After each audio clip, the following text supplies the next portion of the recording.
Okay, welcome to the Yoga Teacher Experiment. My name is Ryan Rockwell, where for 30 days I live at an ashram and truly try to heal my life through the power of yoga. I give up certain addictions and embrace truly almost a daily meditation and asana practice just to see what happens. Now, I'm not trying to be anyone's teacher through this, I'm not trying to be anyone's guru. This is simply about embracing the power of yoga to see how it changes my life.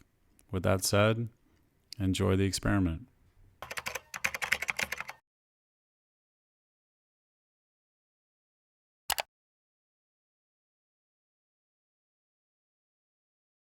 All right, welcome back to the Yoga Teacher Experiment. It's been quite a journey. For those of you who didn't know, this actually happened last year in October, November of last year. And here we are, June of 2020, and quite a bit has changed. So we want to kind of have a dialogue. Rick was the videographer, the man behind the camera, who made a couple appearances here and there. And hey, we had a great time. It was a very powerful experience, and we're actually thinking about doing part two, but we'll get to that later. We wanted to just kind of catch up to speed on what's happened since then, and just go from there. So, Rickus, what you got for me? It was a fun experience, but it was difficult. I know it was difficult for me, but for you, it had to have been challenging. I saw the things that you were going through on a daily basis. Um, how are you feeling about it now? I mean, like you said, we're removed from it from several months. Yeah. Where are you at? How are you feeling? Well, after the experiment, as you know, I went to go see Mukta, as you saw in episode 7, and I think I was trying to put that experience on a pedestal. Like I thought I was going to have this like mind-boggling enlightenment by going to hang out with her. And then the world got crazy. We went into the pandemic. And one of the things that it was frustrating, but the internet was actually so slow at the ashram that I couldn't connect with everybody that works for Grow Yoga Biz. And so I ended up moving into San Diego into an entrepreneur home there. The journey has continued. Like, did I stop dipping? No, I actually started back again. Did I stop looking at pornography or sex or masturbation? No, those things did continue, but they've greatly reduced. Again, you're going back to like putting experiences on a pedestal. I thought I was going to be Gandhi. I thought I was going to go for 30 days. I was going to meditate every day. I was going to do the asanas. I was going to come out. There's going to be a halo around my head. I was going to quit all these addictions. And the thing is that I started reading this book called Claim Your Power by Mastin Kipp, and it was about recovering from trauma. Because that there's certain levels to this. You have basically the original incident, which then causes a belief, which then causes like how you your emotions and your behaviors. There's different, and I'm not probably describing it correctly, but there are layers to this. And so a lot of us, we try to just work on just the behaviors. We don't work on the beliefs. We don't work on the original incident that caused the trauma that we're in some ways dealing with using addictions for. So I started working with an addiction and trauma therapist, as well as going through this book. And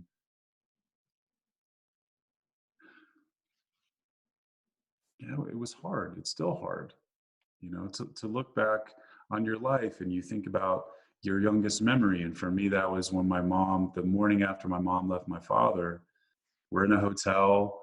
My mom's just totally just out of it. You can just tell she's just totally just in fear. She's worried. She doesn't know what she's going to do. She's got the cartoons playing in the background for me to try to like calm me down, but I can just feel this energy. And I don't know if I was witness to this, but I know that when my mother said she was going to leave my father, he tried to choke her out, literally. And yeah, I don't know if I was privy to that, but I'm not blaming my family for my life. Let's just be clear. In the great words of J.K. Rowling, you're blaming your family for your life has an expiration date. And it's true. It does. So just to kind of, I guess, recap, after the experiment ended, I went to go see Mukta. I was there on and off. And then when the pandemic happened, I had to roll out. It was, I thought it really was actually saddening, because I was like, okay, I'm going to go to the one safe, really safe place in the world to go hang out during a pandemic, because nothing's going to happen to me at an ashram. And then just the internet was so bad that I literally had to leave, which is weird to say. But, I also do have a commitment to this company and everybody that works for it, and to our students. So it's been a journey since then. Did all my addictions quit? No. But what I'm dealing with is the behaviors underneath. And I've seen a huge reduction in nicotine, in pornography. I did stop dating. I did stop, having sex, because I felt like I needed to truly heal myself, which was not easy. I think part of my addiction was actually dating women. It was an easy distraction to not actually deal with my own issues. I was getting approval from women, so that felt good. So of course I wanted to keep going back to that. And so many of us, where we get approval, we keep going back and back and back and back, because it's temporary, but at least it feels good, rather than having to feel those feelings. So now that I've really had to feel those feelings working with the addiction therapist and trauma therapist, I felt like I got into the frequency of that original incident, and I felt it. And they don't feel like they have that much power over me like they used to. And so I know things are going to continue to get better and better and better, but I had to kind of give myself some baby steps, trying to quit coffee, meat, nicotine, sex, pornography, masturbation. I love saying those words. It feels so awkward still to this day. And there was another one, but let's just say that trying to quit all of that at once was just wildly, wildly difficult. And so I needed to have some compassion for myself and just kind of have some gentle steps. And that's where I'm at right now. So. Yeah, first I want to say, I appreciate your openness and honesty about it. I think that for a lot of people, it would be easy to, put out a project like this and then say at the end of it, yep, I did some yoga and I'm healed and everything's fine, Yeah. But I think that for a lot of people, it's probably reassuring to hear that, you go through this process and you face these things, and you really overcame a lot of things, but you still face, you still have challenges, and you still have addictions and things like that. And I think it shows that it's a constant process. It's Yeah. trying, it's constantly trying to better yourself and improve things. So I from being on the opposite side of the camera, I appreciate the honesty with that, because I know how things can be. I know how storylines can be generated. So I appreciate that. What was it was a pretty intensive 30 days. What would you say is the biggest challenge, or some of the biggest challenges that you faced? Well, the first off, most of you don't know this, but me and Rick were living in a 600 square foot house, literally about 600 square feet. And even one of the bedrooms was actually cut off. We didn't even have access to it. By the way, it had the weirdest old paintings in the world. You remember that? We also had a trailer too. Yeah. So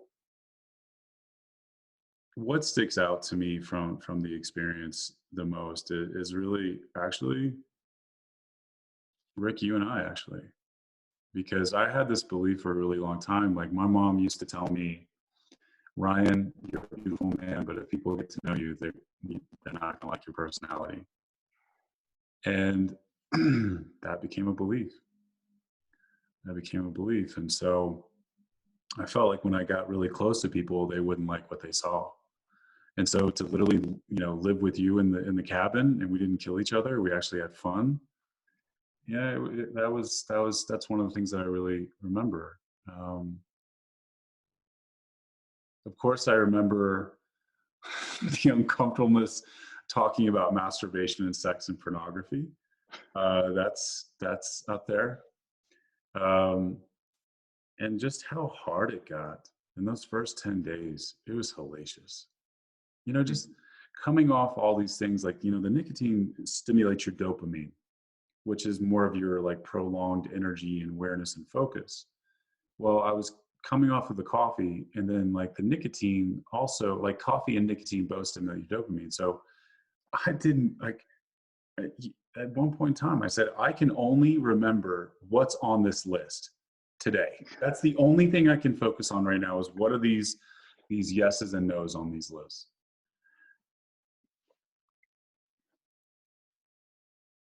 It was a start to the journey. I mean, it's this journey that I already started trying to quit addictions, but it was one where I felt like I had to put myself out there. If I voice these things, then I was more apt to really be accountable to it. And it felt good to open up my life, but it was definitely uncomfortable at times for sure. How did it feel? Um, did you have any feelings around opening up like that? I mean, because it's on camera, man. You were Yeah. recording. You were some very vulnerable, uh, very vulnerable positions and like moments. Um, how was that for you? Well, that we had to cut a lot of the kind of the daily check-ins out because I did it at night and I was tired and depressed. So we wanted to keep it somewhat uplifting, throughout the process. Being vulnerable to me is something that I started doing 5 years ago when I started Grow Yoga Biz because I've been very candid about this. I was someone who really quit things when things got tough. And so starting the business was, and staying with it was one of the hardest things I've ever done. And I had to be vulnerable. I had to admit my fears. I remember one of the first things of coaching our first client when she actually filled out the end of the program survey. She said, Ryan, I didn't start to trust you until 6 weeks into the 8-week program until you admitted you were having a bad day because you were always trying to have a smile on your face. You were always trying to be inspiring.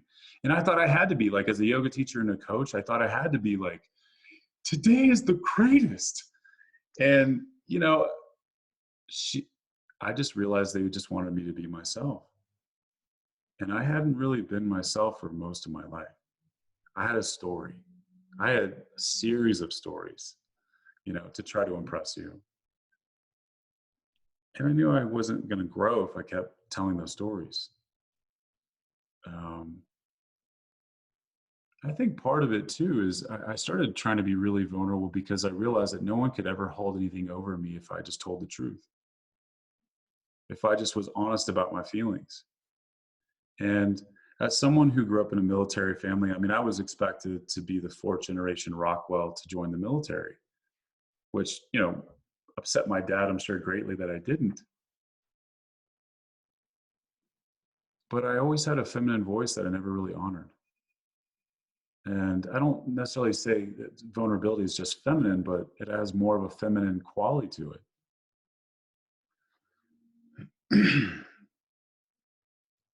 And it was finally time to share that voice. And it felt like I was balancing the feminine and masculine.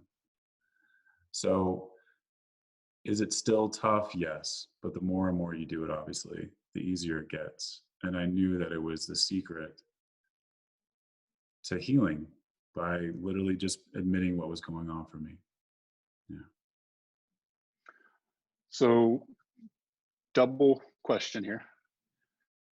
First one is, what was it about the ashram that drew you back there as a place of healing?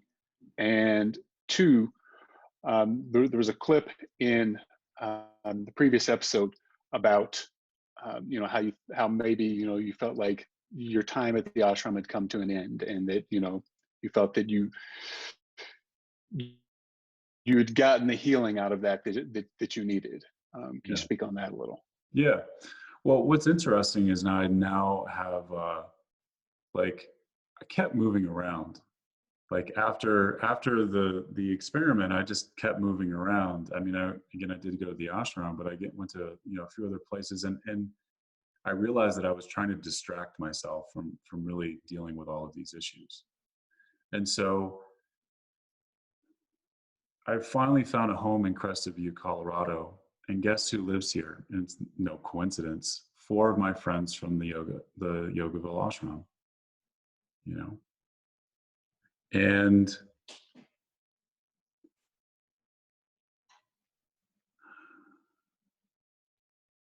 Yogaville is just like any ashram, is a place that you can go to really focus in on your healing. In some ways, I'll say, let's just say it's like a rehab, where you work with teachers, you work with counselors, you work with people who have dealt with these issues before, and you're putting yourself out there. But at some point, you got to leave the ashram. At some point, you got to go out into the world, and you got to like really live what you have set out for yourself. You have to have that discipline. And I just knew that from being there at the ashram, and after, again, there was this background story that we kind of told a little bit in the beginning, that I had been going to that ashram for, since 2004. And I even lived there for a year and a half. So it always felt like this place, but you know what's so amazing is I lived literally across the street from the ashram for a year and a half, and I can count on two hands how many yoga classes I went to. You can literally have healing on the other side of the street, but if you're not in the frequency of that healing, if you don't feel like you deserve that healing, you'll find a way to stay in the same energy space that you're in. And that year and a half is when I lived actually in the bottom apartment in the home of Bhavani and Bhagavan, the Metros. And that's why I also wanted to come back, because I felt like it was time that people really see what the ashram's like. Many of us have maybe visited for a weekend, or had kind of a shorter experience. But I just wanted to give people an idea of what the ashram was about. But as we came to a close of the 30 days, I felt like my time was over. And again, my best friends from the ashram, it seemed like that was the end of their time too. And so I feel like I have continued that experience here now, and I plan to continue to live that. So, we have to trust our intuition, and it just felt like it was time to say goodbye to Yogaville. Right.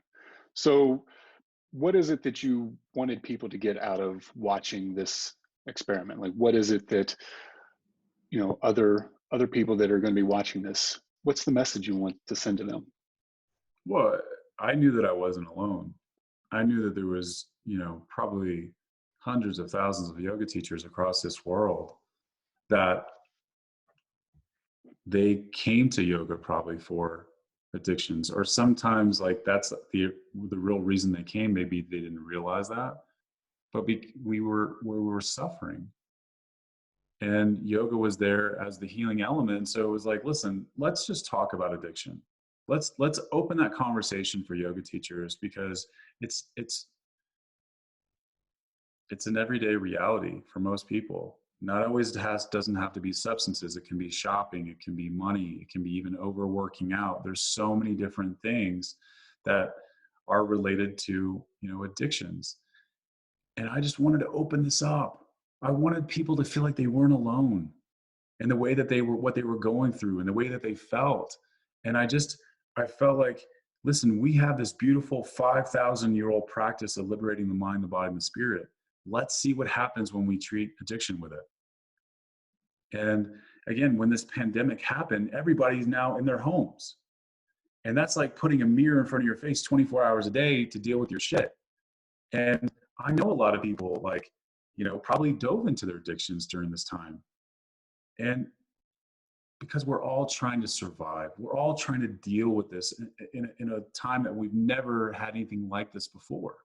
at least in the United States. You know, there are countries like China that have dealt with pandemic situations, but it was the first time the world was on lockdown. And I felt like it was necessary to share this, especially during this time, so that people didn't feel like they were alone in what they were experiencing and what their thoughts were.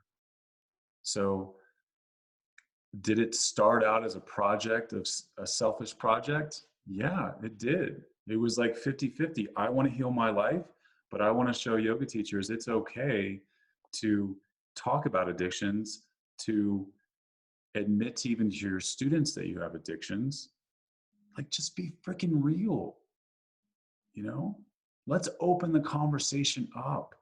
Let's just be honest about where we're at in life, because that's the only way that we're going to get past the current state that we're in. So I just wanted to speak to my fellow yoga teachers across this world and be like, listen, for those of you that are facing things that, you know, these addictions, or just even the addiction of negative thinking, I just want you to feel like you're not alone. And so that was a premise of the experiment.